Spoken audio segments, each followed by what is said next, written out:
Are you aware of lifetime value of a customer? If by now you have not given it serious thought, it's time you do now. Customers are the king. They can make or break your business, and there are no two ways about it. If you already know that, and I can bet you do, take extra care of each and every customer of yours. There is a simple formula that could do the trick for you, and let's see how it works. While making our sales, we need to show our customers that we have something to improve their situation. You'll be surprised once you find out the worth of each customer.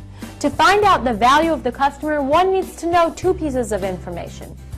We first need to know the average purchase a customer does a year, and next we need to know how long the average customer does business with us. Once you have managed to get this vital piece of information, you need to multiply both the values. The product of the two values will determine the lifetime value of the customer. Customers are like gold, precious. By retaining our customers, we can add value in two ways. This is a definite way to increase business success. To do so, one needs to increase the frequency and the value of the customer's orders. Another way in which you could duplicate good customer is by referring and introducing new business. It is very important to build strong customer relations.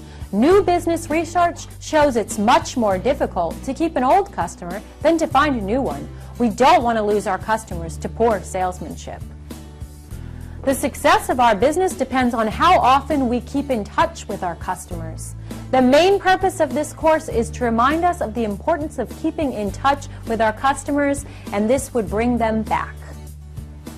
One should keep in mind that our competitors are always striving to take away our best customers, so the trick lies in keeping them close like old vintage playing cards. We should make our top priority to thank our customers for our business.